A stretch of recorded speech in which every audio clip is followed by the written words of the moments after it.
वकील बहू। जनक पेशे से एक बहुत अच्छी वकील थी, लेकिन कहते हैं ना, बहू कितनी भी बड़ी तोप क्यों ना हो, सास के सामने तो भीगी बिल्ली ही होती है। अरे जनक, क्या बात है? आज रोटी नहीं मिली अभी तक।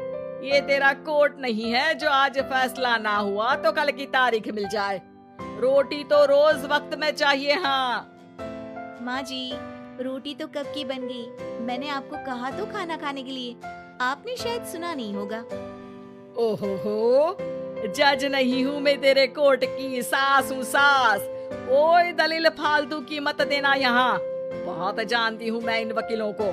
अपनी बात ऊपर रखने के लिए झूठ बोलने में जरा भी नहीं सोचते। तभी वहाँ जनक के ससुर आ जाते हैं। अरे भाग्यवान, क्यों बेचारी के काम को कोसती रहती है हमेशा। मैं भी तो था वहां जब ये आई थी तुझे रोटी खाने को बुलाने के लिए। सास को तो अब गुस्सा आ जाता है कि कैसे किसी ने बहू की साइड ले ली। अरे वाह जी वाह, वो तो मैं जानती थी कि कोई ना कोई गवाह तो ये पेश कर ही देगी। पर मैं तो अब सीधा खाना खाकर सोने जाऊंगी। मुझे आदत नहीं है किसी से बहसा बहसी करने की। पता नहीं कैसे ये वकील इतना दिमाग लगाकर खुद तो झूठ बोलते ही हैं, साथ में झूठे गवाह भी ले आते हैं। जनक को सास के ताने सुनने की अब आदत सी पड़ जाती है। एक दिन जनक वकील की ड्रेस पर काला कोट पहनकर कोर्ट के लिए निकल ही रही होती है कि अरे कहाँ चली काला कौवा बनकर? टोक दिया ना। अब कोर्ट तो वकील वाली ड्रेस पहनकर ही जाऊंगी ना।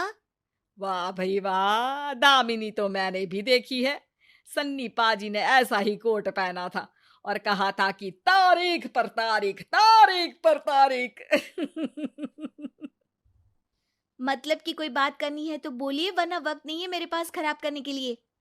अरे पता नहीं तुझ में क्या देखा मेरे बेटे ने, सारा दिन वकीलों वाली बहस करती है, भोली भाली सास के साथ।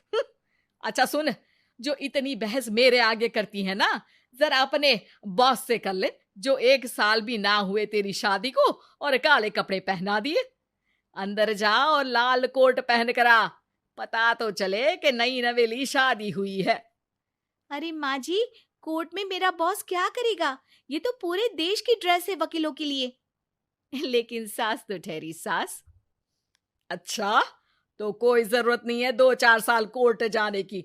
शादी थोड़ी पुरानी हो जाए तब इजाजत दे दूंगी मैं तुझे काले कपड़े पहनने की। अब क्या था, मन मारकर जनक को लाल रंग का कोट पहनकर कोर्ट जाना पड़ता है। उसके जाने के बाद आहा, बढ़िया, ये पूरे देश की ड्रेस की बात करने वाली। अरे पहना दिया ना लाल कोट। अब सास आए दिन या तो जनक को उसके काम का ताना देती या फिर उसका काम छुड़वा देने की धमकी।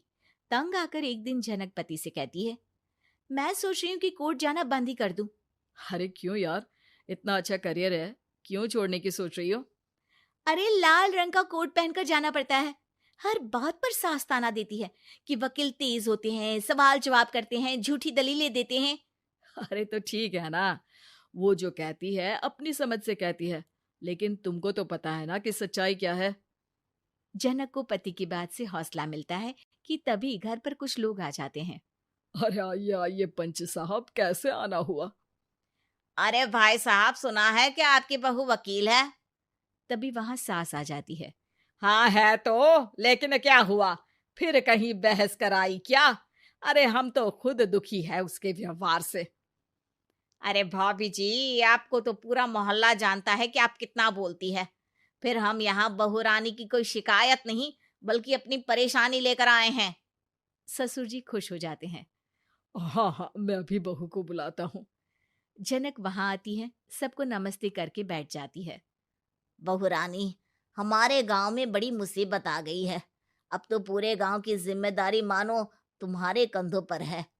अरे ना ना, इससे तो घर की जिम्मेदारी पूरी नहीं होती, ये गांव की जिम्मेदारी क्या लेगी? भाभी जी, आप चुप हो जाओ। यहाँ पढ़े लिखे लोगों की बात हो रही है। आप जाओ, जरा रसोई से सबके लिए चाय लेकर आओ। अब मैं कॉफी लूंगी। हाँ हाँ, वकील साहिबा के लिए कॉफी। सास सर पैर सब पटक कर वहां से निकल जाती है।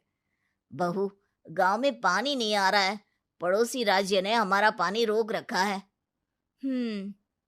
इसका मामला तो बड़े कोर्ट में चलेगा पंच जी, लेकिन ऐसा क्यों?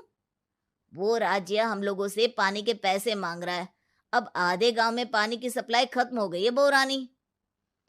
अच्छा पंच साहब, बात गांव की है तो मैं जरूर केस लड़ूंगी। यहाँ एक बार फिर सास की एंट्री हो जाती है। अरे वाह जी वाह, ये काम करवा लो, आप हमारी बहू से बहुत अच्छा करती है। मैं हूं सीधी सादी सास।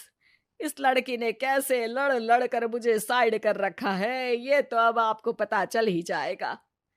अरे भाभी जी, आपकी आवाज तो पूरे गांव को सुनाई पड़ती है जब आप बहू रानी को सुंदर वचन सुना रही होती हैं। अरे वकील बहू मिली है, फक्र करो फक्र। हाँ जी हाँ, सारी फकर तो हम लोग ही करें। खैर, अब जो केस लड़ेगी और पानी गांव में आ जाता है तो पंच साहब लिख कर देना होगा कि हैंड पाइप में सबसे पहले मेरी बाल्टी और घड़ा भरेगा। अरे फिर तो हम बहू रानी के नाम पर घर पर ही सप्लाई दे देंगे, लेकिन ये इतना आसान नहीं है। बहू, गांव के पास अभी वकील करने की भी पैसे नहीं है तो। अरे पंच साहब, ये मेरे गांव का मामला है, मैं आपसे एक भी पैसा नहीं लूंगी। सास को बहू की बात पर गुस्सा आ जाता है, लेकिन सबके जाने के बाद झनक मन लगाकर गांव की परेशानियों को दूर करने में लग जाती है। और वो दिन भी आता है कि झनक केस जीत जाती है। अरे आज तो प्लम्बर आकर घर तक पाइप लगा गया है।